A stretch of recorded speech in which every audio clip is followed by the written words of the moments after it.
च सुरेन्द्रे च कौशिके पाद संस्पृशि निर्विशेष मनस्काय श्री वीरस्वामिने नमः। आर्हत वाङ्मय में कहा गया है,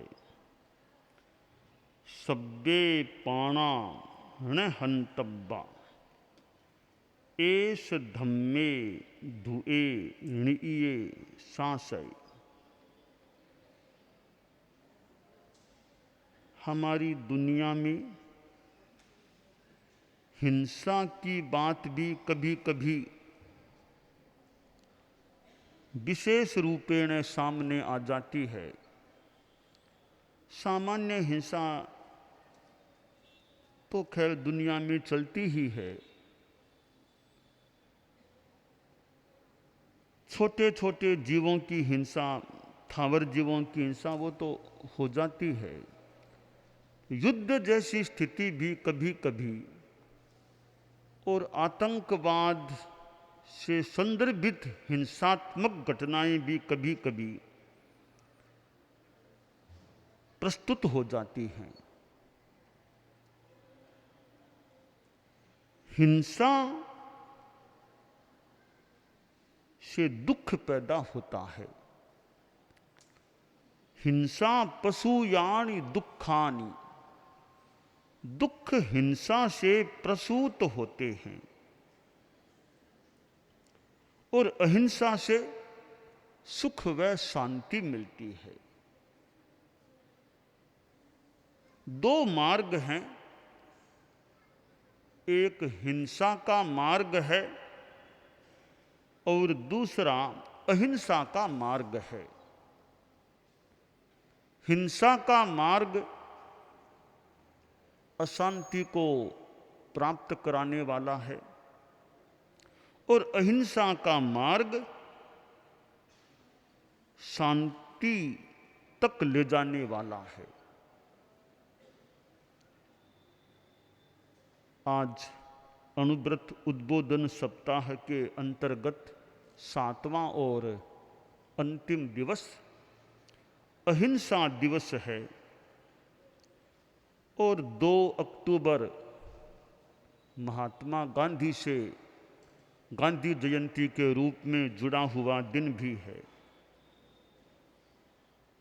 गांधी जी के जीवन से साथ में शास्त्री जी के साथ भी 2 अक्टूबर जुड़ा हुआ है। दुनिया में यदा कदा ऐसे विशिष्ट व्यक्ति सामने आते हैं जो कुछ पथ दर्शन देने वाले होते हैं, स्वयं विशेष पथ पर चलने वाले होते हैं,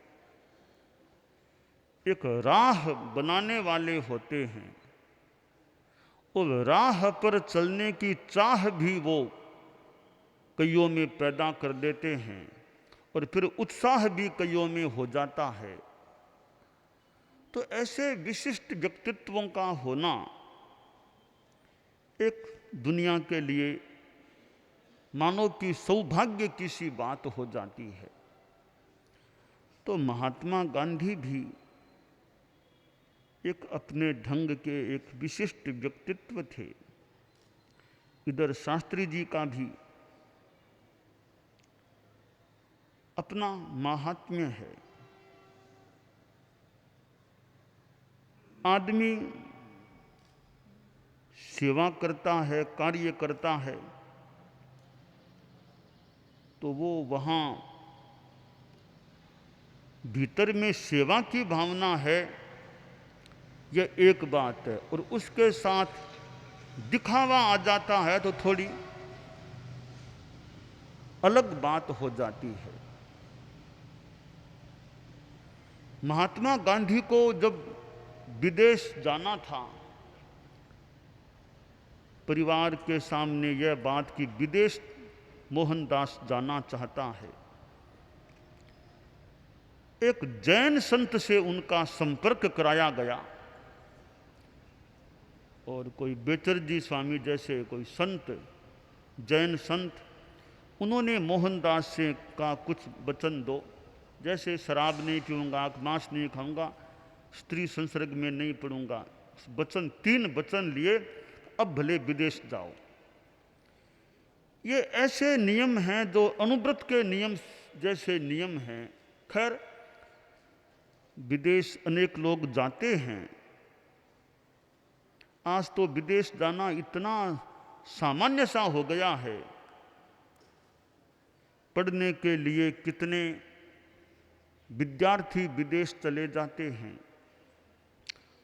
व्यापार आदि संदर्भों में चले जाते हैं।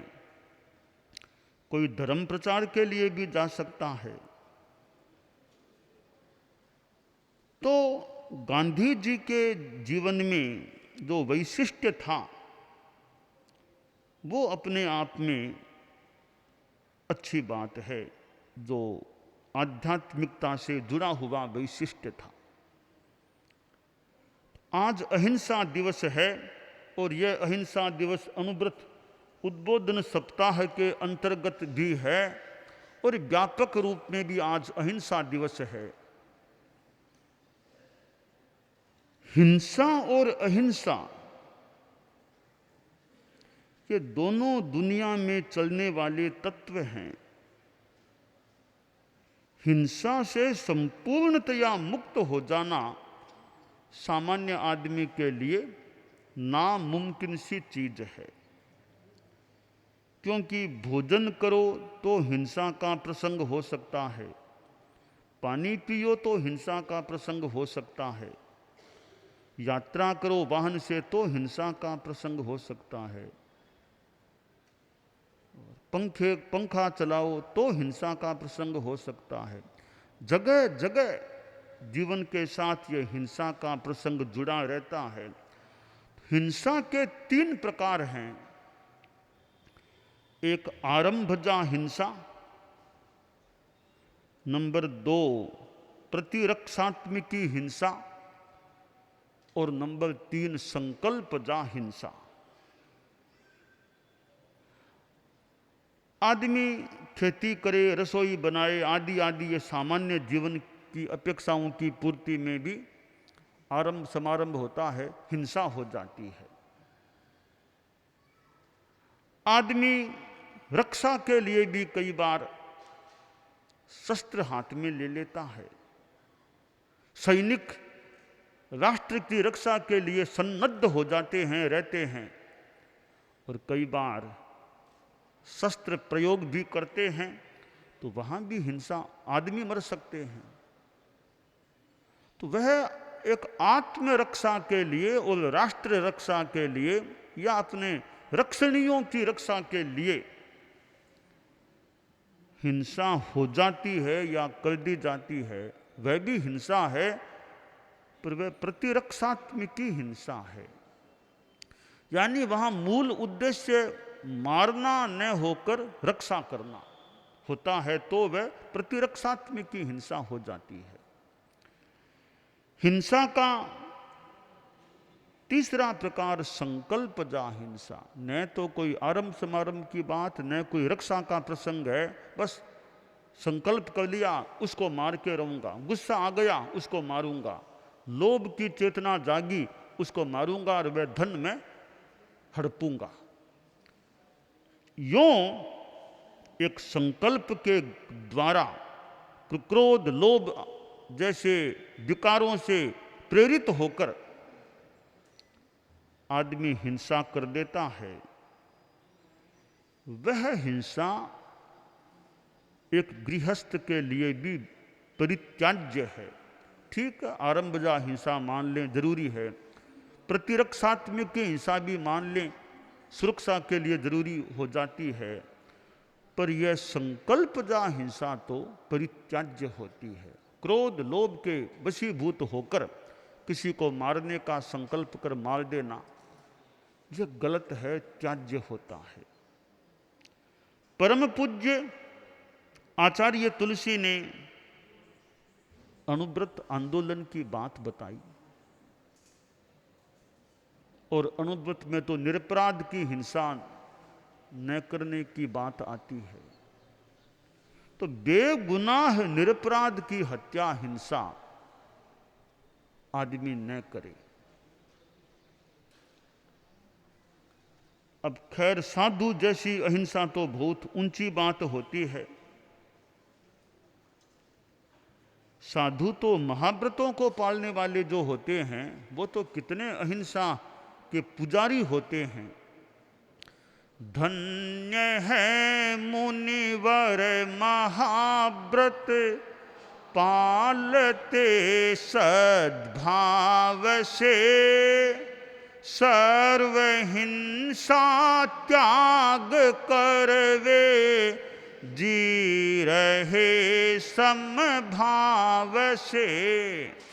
है महाव्रत साध्य मेरा, किंतु वह दुस्साध्य है, पर अनुव्रत मार्ग मध्यम, सरल और सुसाध्य है। स्वत्व रक्षा के लिए मैं भाव से प्रतिबद्ध हूँ, देश की हित सिद्धि के दायित्व से आबद्ध हूँ। देहधारी हूँ अतः अनिवार्य है, किंतु यह संकल्प जा हिंसा सदा परिहार्य है, हिंसा सदा परिहार्य है। तो ये संकल्प जा हिंसा एक श्रावक के लिए परिहार्य होती है।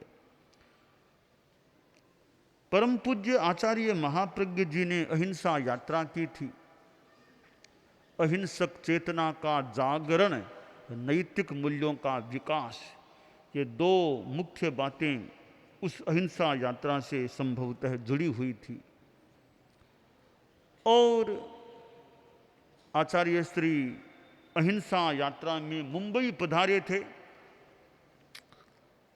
और जहाँ श्रद्धेय मंत्री मुनि श्री सुमिरमल जी स्वामी का प्रवास बॉम्बे में हो रहा था, मर्यादा महोत्सव बॉम्बे में हुआ था, और लगभग अंदाज 4 महीने या कुछ कम ज़्यादा प्रवास बॉम्बे में हुआ था गुरुदेव महाप्रज्ञ जी का। बहुत ऐसे प्रभावशाली सा एक प्रवास हुआ, मर्यादा महोत्सव भी वहाँ हुआ। और वहाँ एक बार आचार्य श्री बॉम्बे में पधारना था तो भिंडी बाजार का रास्ता आने वाला था, तो संभवतः गुरुदेव के सामने बात आई कि भिंडी बाजार के रास्ते से नहीं जाना चाहिए, जुलूस के रूप में उधर मुसलमानों की बस्ती है, तो कहीं हिंसा भड़क जाए तो उधर नहीं जाना चाहिए। आचार्य वर्ग का चिंतन था कि नहीं, क्या बात है, भिंडी बाजार में जाने में क्या दिक्कत है। आचार्य उसी रास्ते से पधार गए।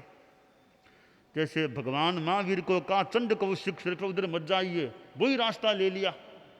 लोगों ने कहा, किसी ने कहा ये रास्ता, बाबा इधर मत जाइए सांप है, बाबा उसी रास्ते से गया। तो महाप्रज्ञ बाबा भी उसी रास्ते से पधारे, भिंडी बाजार से ही पधारे। हम लोग साथ थे, तो भिंडी बाजार में तो मुसलमान लोग दिखाई दिए। गुरुदेव को रुकना भी हुआ, तो रुकना विरोध के कारण से नहीं हुआ, रुकना हुआ स्वागत के लिए, सम्मान के लिए। उन्होंने कहा हम तो स्वागत सम्मान करना, तो एक गुरुदेव एक जगह छोटा सा मंच बना हुआ था, वहाँ विराजे, वहाँ थोड़ा स्वागत का मुसलमानों ने स्वागत किया और वो भेंट किया, कुरान भेंट की रैसे वो। तो जहाँ जहाँ जाने से लोग कह रहे थे मत जाइए, मुसलमानों की बस्ती है, फिर वहाँ गुरुदेव पधारे, वहाँ तो स्वागत हुआ, सम्मान हुआ एक तरह का। तो जाति संप्रदाय ये चीजें भी कई बार हिंसा की निमित्त बन सकती है, परंतु अहिंसा की चेतना हो तो जाति संप्रदाय भी हिंसा के कारण न भी बने। मुझे स्मरण है कहा गया कि भाई ये लोग तो जोड़ने वाले हैं, इनका क्या विरोध करें। दुनिया में अनेक संप्रदाय हैं, अनेक जातियां हैं। ये संप्रदाय और जातियां हिंसा के कारण या निमित्त न बने, यह अपेक्षा है। तो आचार्य श्री महाप्रज्ञ जी ने अहिंसा यात्रा की थी और बॉम्बे पधारे, गुजरात की यात्रा हुई, गुजरात में 2 चतुर्मास हुए, महाराष्ट्र में 2 मर्यादा महोत्सव हो गए थे, मध्य प्रदेश होते हुए फिर पधारे थे, फिर सिरियारी पधारना हुआ। तो ये अहिंसा की बात बताने वाले लोग भी यदा कदा ऐसे मिलते हैं ताकि जनता को कुछ ज्ञान मिले, कुछ प्रेरणा मिले, आदमी हिंसा से हट करके या जितना हो सके उतना हट करके अहिंसा की ओर आगे बढ़े। तो यह अहिंसा की चेतना, अहिंसक जीवन शैली, अहिंसा प्रशिक्षण, ये ऐसे तत्व हैं कि जो हिंसा के अंधकार को दूर करने वाले और अहिंसा का दीप जलाने वाले होते हैं। आदमी में सहिष्णुता हो, अभय हो, सहिष्णुता हो तो निमित्त भले हिंसा के मिल जाएं, पर वे निमित्त हिंसा को पैदा नहीं कर सकते, यानी निमित्त अप्रभावी हो जाते हैं और आदमी अहिंसा के पथ पर चलने का प्रयास करता है। ठीक है, गृहस्थों का जीवन है, संपूर्ण अहिंसा की बात मुश्किल है, तो संकल्प जा हिंसा को छोड़ने का प्रयास हो, आदमी आदमी से मैत्री भाव रखे। क्या करेगा प्यार वह ईमान से, क्या करेगा प्यार वह ईमान से, क्या करेगा प्यार वह भगवान से। जन्म लेकर गोद में इंसान की, जन्म लेकर गोद में इंसान की, कर सकान प्यार जो इंसान से, कर सकान प्यार जो इंसान से। तो इंसान से आदमी मैत्री भाव न करे तो वो फिर अहिंसा की चेतना में कमी की बात हो जाती है। बात बात में आदमी उग्रता में चला जाता है और कुछ हिंसा की भावना पैदा हो जाती है। तो कई बार तो कोई खास आधार है ही नहीं तो भी आदमी उग्र हो जाता है। वो 2 युवक गांव के थे, वो आपस में खड़े थे, बात कर रहे थे। तो एक युवक बोला, जी अब थोड़ा पैसा मेरे पास हो गया है और भी संभवतः हो जाएगा तो मैं एक भैंस खरीदूंगा।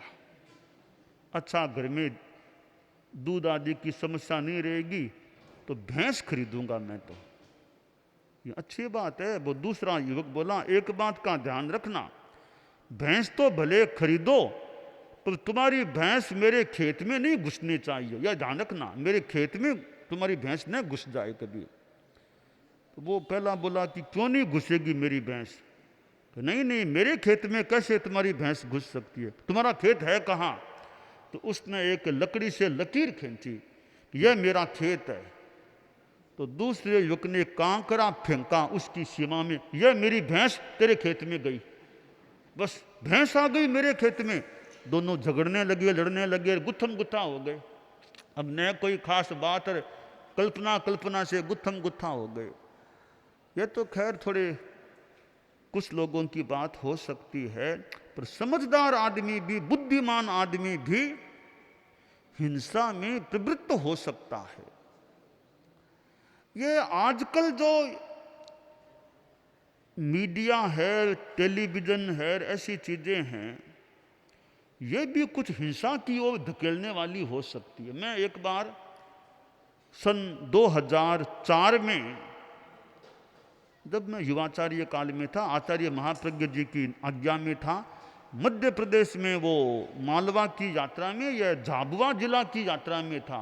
मैं झाबुआ अभी भी जाकर आया हूँ, कुछ महीनों पहले भी गया था। तो झाबुआ जिले में, झाबुआ प्रॉपर झाबुआ हेडक्वार्टर जो है जिला का, वहाँ मेरा थोड़ा प्रवास हो रहा था। मैं एक दिन रात में कार्यक्रम में बैठा था, कुछ बच्चे भी यूँ सामने बैठे थे, मेरे पास संत भी थे। तो संभवतः कुमार समण जी मेरे पास, उन्होंने कहा आप देखो सामने बच्चे, वो बच्चे क्या कर रहे हैं। तो मैंने संभवतः देखा तो एक बच्चा एक दूसरे बच्चे के कनपटी के पास कुछ लगा करके उसको शूट करने का एक अभिनय सा कर रहा था, कान के या बंदूक सी लगा करके। मैंने उसको देखा, वह बच्चे का खेल सा हो रहा है कनपटी के पास लगा करके यूँ। तो मैंने सोचा बच्चे से बात करूं, छोटा सा बच्चा था। मैंने उसको मेरे पास पहुंचने का संकेत मिला, वो मेरे पास आ गया ऊपर। मैंने कहा तुम क्या कर रहे थे, यूँ क्या कर रहे थे। तो कहा मैं इस बच्चे को शूट करूंगा, इस बच्चे को शूट करूंगा मैं। क्यों? पहले इसने मुझे छेड़ा था या कुछ किया था, अब मैं इसको शूट कर दूंगा। अब वो तो खैर एक कृत्रिम रूप में वो शूट करने का अभिनय था। मैंने सुना कि विदेश में तो बच्चों ने शूट करना शुरू ही कर दिया, बंदूक चलाना मारना शुरू। अब ये बच्चों में संस्कार क्यों आए, छोटे बच्चों में संस्कार कहां से आ गए? संभावना की जा सकती है ये मीडिया के माध्यम से, सिनेमा, टीवी, फिल्में, ये इनमें देखते हैं, बच्चे सीख जाते हैं कैसे शूट करना, कैसे मारना। थोड़ी बात हुई परिवार में, माँ बाप ने बात नहीं मानी तो माँ बाप को भी मारने की बात। तो यह आज जो भौतिकता का माहौल है, यह जो मीडिया है, अब मीडिया का उज्जवल पक्ष भी है, मीडिया का बढ़िया पक्ष भी बहुत है, प्लस पॉइंट्स भी है। कितने कितने धार्मिक प्रवचन आदि आदि, कितनी अच्छी जानकारियां मीडिया से मिल सकती है, इतना तुरंत नॉलेज हो जाता है, सूचना मिल जाती है। परंतु साथ में कुछ कुछ ये दुष्प्रभाव भी मीडिया का पड़ सकता है। ठीक है, फूल के साथ कांटे भी हो सकते हैं, तो अच्छी बात के दूसरे पक्ष में कुछ बुराई भी हो सकती है। अब बुराई के पक्ष से कितना बचा जा सके उस पर अगर ध्यान दिया जाता रहे। और आज बच्चों में जो ये मीडिया में रहने वाले, ये कंप्यूटर, मोबाइल फ़ोन, इसमें जो रहने वाले हैं, ये मोबाइल फ़ोन का भी बच्चों में थोड़ा नशा सा, एक तरह का नशा सा हो सकता है। अब छोटे छोटे बच्चे मोबाइल फ़ोन हाथ में, उसके हाथ से वो ले लो तो चिल्लाना रोना शुरू कर दें। तो मोबाइल फ़ोन ठीक है, अपना इसका उपयोग है, बहुत बड़ा उपयोग भी है, तो ये इसका भी ऐसा नशा हो जाए कि कई घंटे घंटे मोबाइल फ़ोन में ही बीतते हैं, तो कुछ एक चिंतन विवेचन की बात हो जाती है। तो हम अहिंसा के संस्कार भी बच्चों में, दूसरों में कैसे वो पुष्ट हों, पनपे, यह भी एक ध्यातव्य विषय है। हमारे ज्ञानशाला है, एक जीवन विज्ञान है, एक ऐसी ऐसी चीज़ें हैं, विद्यालयों में भी वो संस्कार दिए जाएं तो अहिंसा के संस्कार भी बच्चों में पुष्ट किए जा सकते हैं। तो आज ये अनुव्रत उद्बोधन सप्ताह का अंतिम दिन है, अहिंसा दिवस है, और आज के साथ ही ये अनुव्रत उद्बोधन सप्ताह को विदाई भी दी जा रही है।